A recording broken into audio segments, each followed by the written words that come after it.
여러분 지금 리플 가격 차트 보고 있죠? 올라갈까 내려갈까 매일 밤 잠 못 이루고 있을 겁니다. SEC 이겼으니까 이제 달에 간다는 사람들도 있고 아직 위험하다는 사람들도 있습니다. 도대체 누구 말이 맞는 건가요? 저도 여러분과 똑같은 리플 홀더입니다. 그래서 더 간절하게 알고 싶었습니다.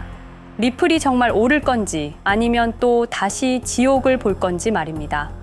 그런데 조사를 하다가 소름 끼치는 사실을 발견했습니다.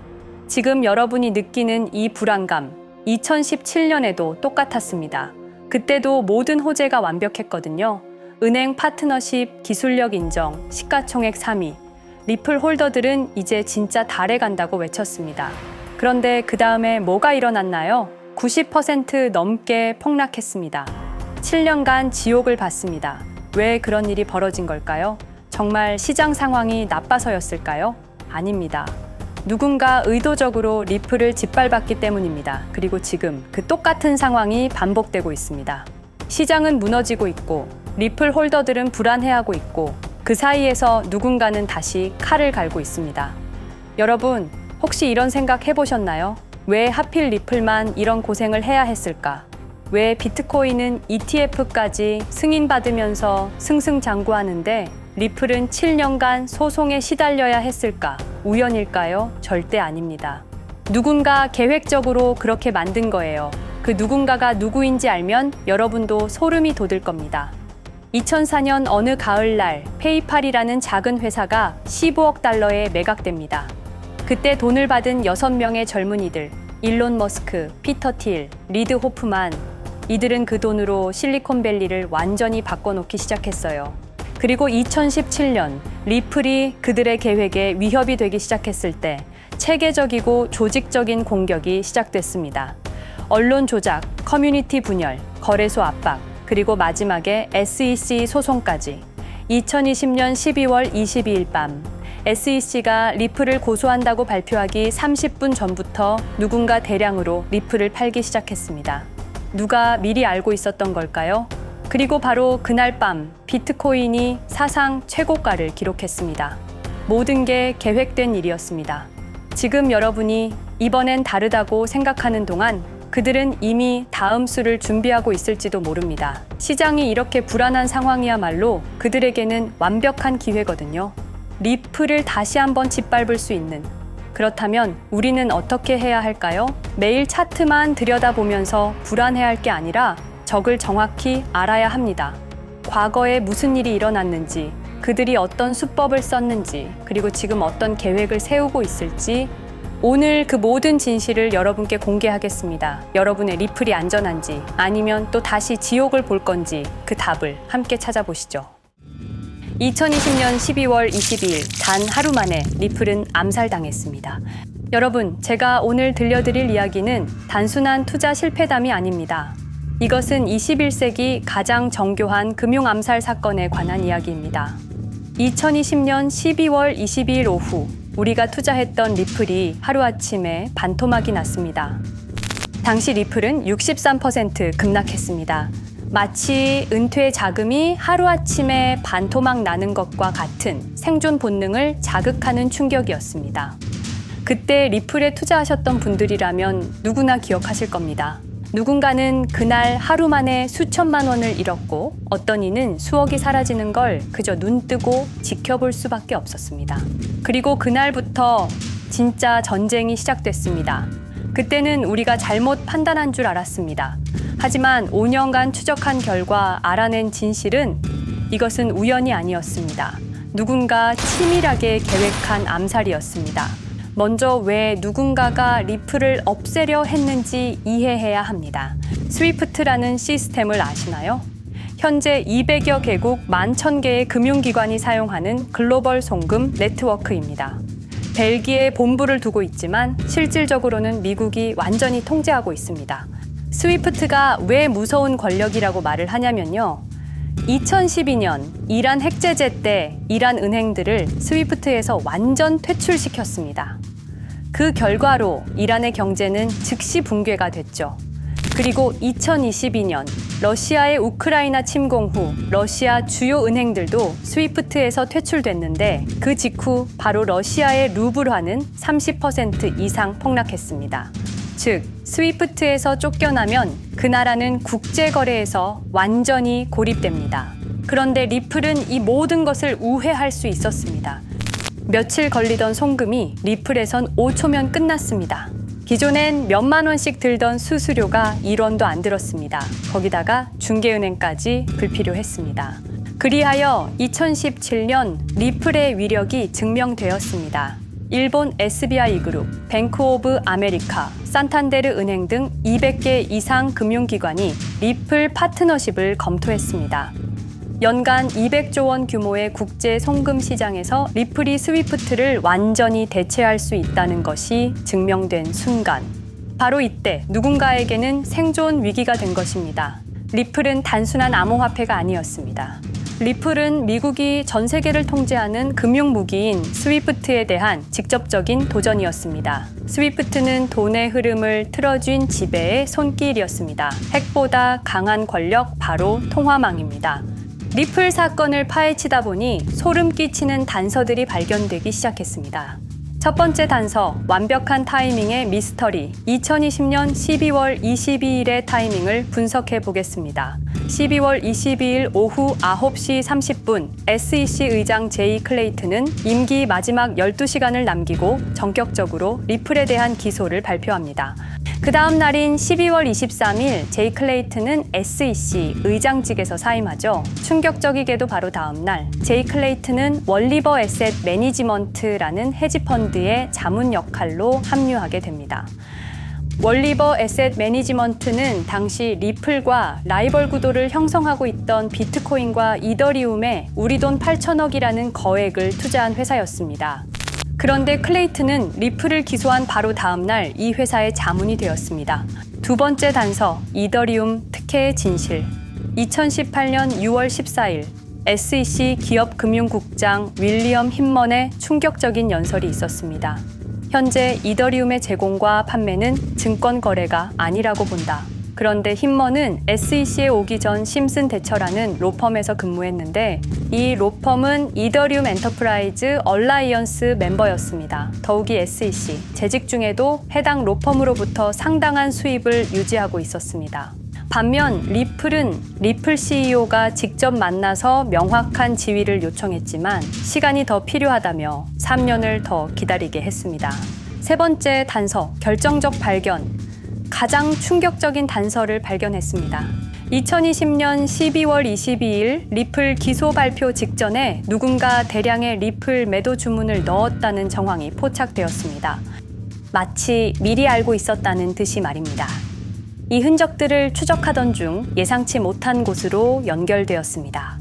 실리콘밸리였습니다. 은행이나 정부가 아니라 테크 기업들이었습니다. 그것도 우리가 혁신과 자유의 상징으로 알고 있던 바로 그 실리콘밸리 말입니다. 이 세 명의 인물, 이 세 개의 사건, 전혀 관련이 없어 보이지만 공통점이 하나 있습니다.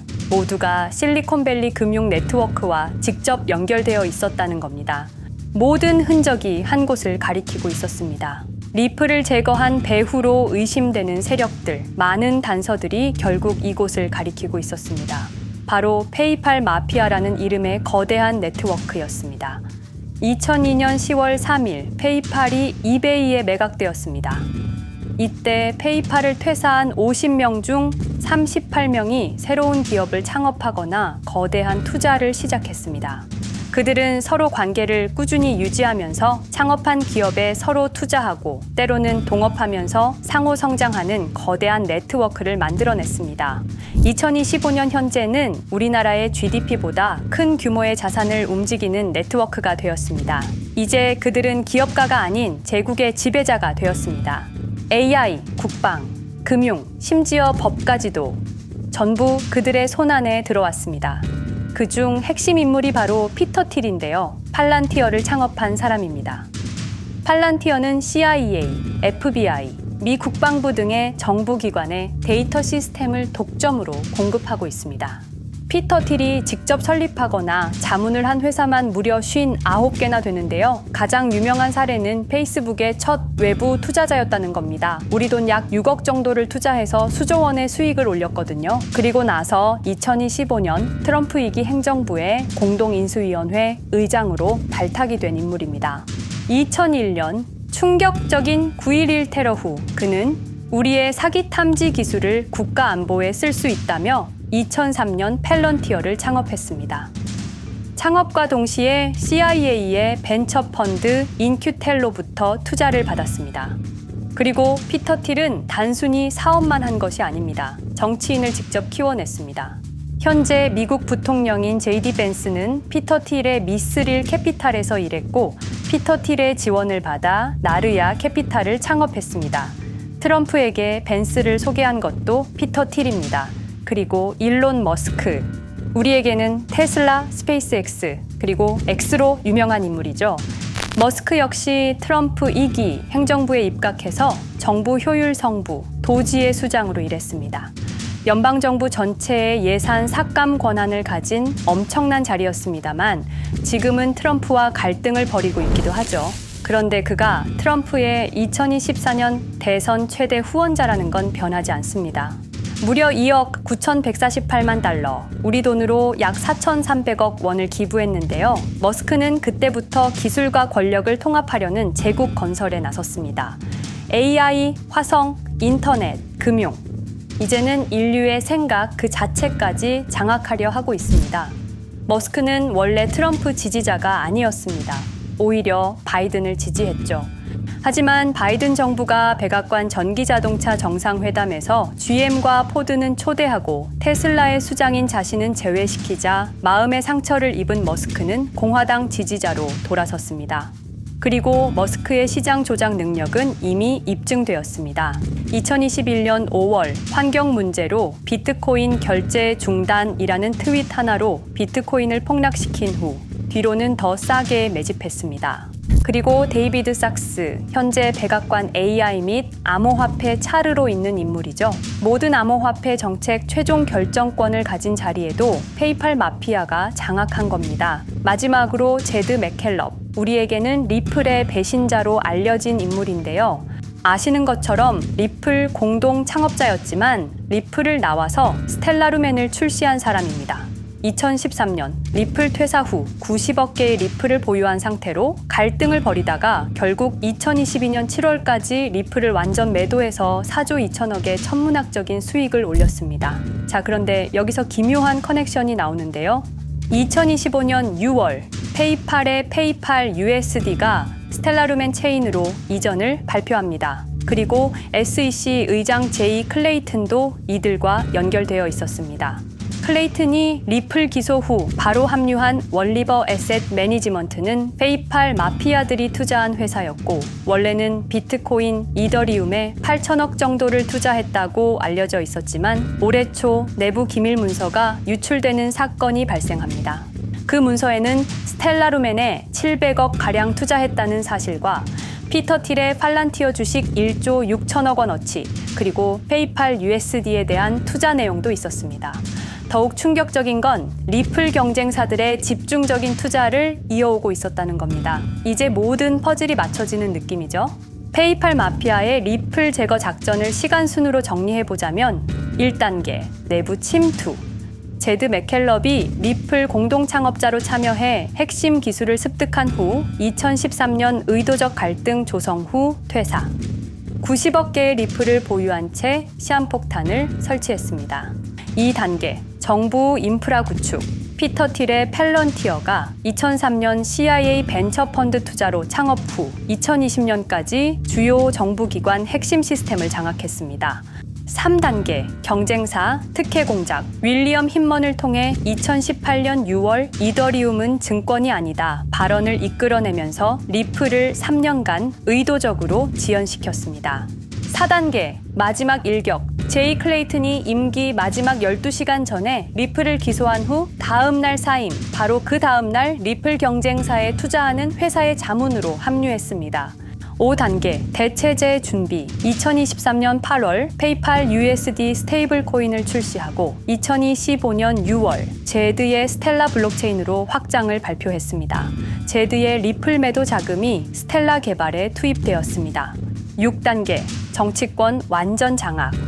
데이비드 sak스가 모든 암호화폐 정책 최종 결정권을, 일론 머스크가 정부 예산 삭감 권한을, 피터 틸이 트럼프 인수위원회 공동의장직을 차지했습니다. 동시에 테크 기업들의 로비 활동도 급증했습니다. 메타는 2024년 역대 최고 금액인 2,443만 달러를 로비로 지출. 메타의 로비스트는 2016년 31명에서 2024년 65명으로 증가했는데요. 의원 8명당 로비스트 1명을 붙인 꼴입니다. 아마존은 의원 6명당 1명씩 담당 로비스트가 붙을 정도로 규모를 확대했고요. 7단계 경쟁 세력 완전 제거. 데이비드 sak스가 백악관 정책 담당자로 취임한 지 2주 만에 리플이 지난 수년간 워싱턴에 배치해 놓은 주요 로비스트들이 하루아침에 모두 축출되었습니다. 공식적인 이유는 이해관계 충돌이었지만 실제로는 경쟁 세력 제거 작전이었습니다. 이로써 리플을 대변할 수 있는 마지막 정치적 통로마저 완전히 차단되었습니다.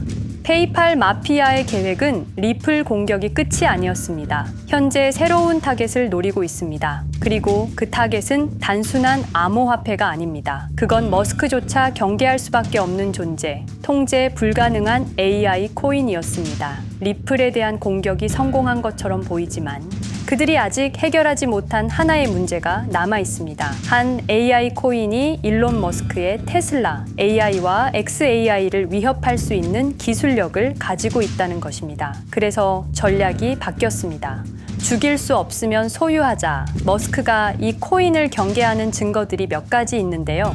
지난 6개월간 머스크의 행동 변화가 포착되었습니다. XAI에 대한 급격한 추가 투자 발표가 이어졌고 테슬라 AI 개발 속도를 급격히 가속화시키고 있습니다.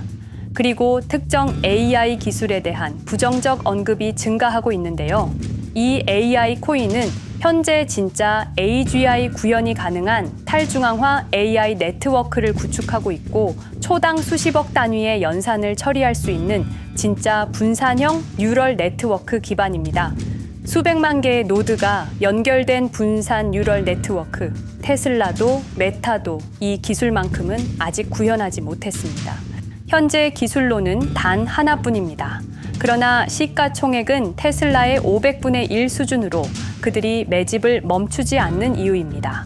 2025년 초, 이 코인의 공식 계정이 X 플랫폼에서 노출 차단된 정황이 포착됐습니다. 광고 계정도 중지됐고 해당 코인에 대한 설명 영상들도 순식간에 사라졌습니다. 이유는 머스크의 경쟁이 될 수 있는 유일한 AI였기 때문입니다. AI는 이제 권력을 쥐는 자가 인류의 사고를 설계할 수 있는 시대의 열쇠입니다. 머스크가 이 코인을 완전히 소유하게 되면 그의 AI 제국은 완성될지도 모르겠습니다. 하지만 문제가 있습니다. 그들은 이 AI 코인을 죽이지 않았습니다. 그 대신 가격을 철저히 짓눌렀습니다. 검색에서는 사라졌고 알고리즘은 배제했습니다. 누군가는 관심 없는 프로젝트라고 말합니다. 하지만 진실은 정반대입니다. 지금도 머스크와 페이팔 마피아의 자금이 그 코인으로 조용히 흘러 들어가고 있습니다. 가격이 낮은 건 무가치해서가 아니라 그들이 싸게 사고 있기 때문입니다. 그런데 이 AI 코인의 정체를 여기 유튜브에서 공개하려 했지만 치명적인 문제를 발견했습니다. 2005년 페이팔의 웹 디자이너와 개발자들이 동영상 공유 서비스를 만들었는데 그게 바로 지금 여러분이 보고 계시는 유튜브입니다. 체드 헐리, 스티브 첸, 자베드 카림, 유튜브 창립자들도 모두 페이팔 출신입니다. 게다가 일론 머스크는 현재 X를 소유하고 있습니다. 이러한 플랫폼들에서 그들의 AI 제국을 방해하는 정보를 공개하면 검열당할 위험이 있습니다. 그런데 제가 이 코인의 정체를 세상에 폭로한 게 이번이 처음이 아닙니다. 어떤 이유에선지 그 영상은 삭제되었고 이후 채널도 더는 운영할 수 없게 되었습니다.